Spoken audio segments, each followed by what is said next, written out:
Hello and welcome back to Women's Football Talk, the YouTube channel that brings you all the latest news and stories from around the world of women's football. So this episode is an international roundup. Obviously we've just came off the international break over the last 2 weeks and there has been some interesting results and turnarounds and permutations that have been decided for the Women's Euros that will take place in 2022 in England. So we'll just have a quick look over at the fixtures that have happened on this past few days on round 10. So we've had Georgia women lose 3-0 to Bosnia and Herzegovina. Russia beat Turkey 2-1. Malta beat Israel 2-0. Denmark and Italy could only draw 0-0. The Ukraine beat Montenegro 2-1. Germany beat Ireland 3-1, a result which means the Irish team will not be able to qualify for the Euros next year. The Netherlands won 6-0 against Kosovo to finish their qualifying with a perfect record of 10 wins out of a possible 10, and they only conceded 3 goals in the whole process. Portugal beat Albania 1-0 and Finland beat Scotland 1-0 also. Elsewhere in the world of international football, Brazil and Ecuador. Brazil beat Ecuador 8-0. Another UEFA Euros qualified game that was not part of Matchday 10 saw Belgium beat Switzerland 4-0. The result means that Belgium have qualified for the Euros in 2022. So, France beat Kazakhstan 12-0. Austria beat Serbia 1-0. France have, I believe, already qualified for their group, and I think Austria can still qualify as one of the best second place teams in a possible playoff. I may be wrong. Iceland beat Hungary 1-0. Slovenia beat Estonia 2-0. Wales beat Belarus 3-0. Northern Ireland beat Faroe Islands 5-1, which guarantees them a playoff spot. Sweden beat Slovakia 6-0. And the Czech Republic beat Moldova 7-0. So that was all the women's games that we've had over this last 24 hours in international games.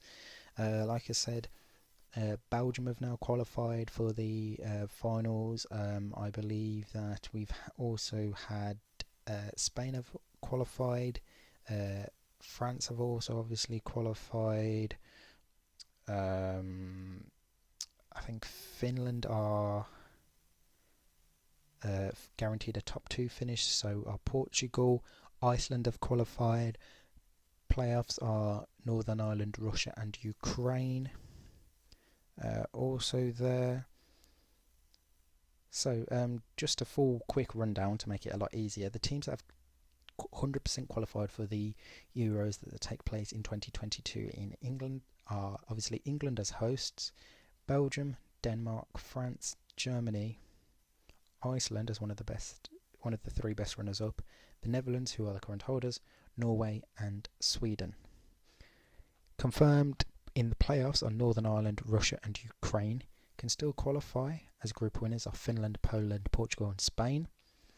Group runners up can still qualify direct are Austria, Italy and Switzerland, and can still reach the playoffs are the Czech Republic. The playoffs will be played, I believe, next year. Yes, so the remaining scheduled qualified games will take place in February of next year. The playoff draw will take place on the 5th of March 2021. The playoffs will take place in April of 2021. Also later on that year, more likely, the draw for the actual finals will take place, and then the actual tournament will take place from the 6th to the 31st of July in England, with the final being held at Wembley, if I remember correctly. Elsewhere in the world of international football over this past few weeks, the USA played the Netherlands, a rematch of the 2019 World Cup final on Saturday afternoon. The Americans ran out victory 2-0 thanks to a Sam Mewis goal and a goal from Rose Lavelle to give them their first win back in international football after playing so long without a game due to the coronavirus outbreak. So that was the last international break of 2020. We now head back to club football for the remainder of the year, and February and March time is when teams will be back in international action, preparing for those teams that are going to be at the Olympics next year in Japan, and teams will continue to play those that are still going to qualify for the Euros, and then eventually start doing for the World Cup the following in 2023, though there's no guarantee of how that's going to work as of yet. So it's going to be very interesting to see which teams do join those that have already qualified for the Euros, and let's see what else happens. But that's the end of the international break, and it is all about club football now for the remainder of the year.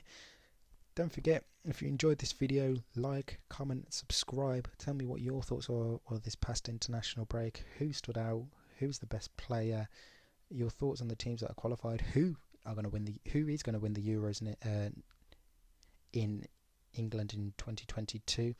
And anything else you want to see on this channel. Don't forget to follow us on Twitter at WF Talk 2020. That's WF Talk 2020. We'll leave a link to that in the description as well. And until next time, we'll see you soon. Goodbye.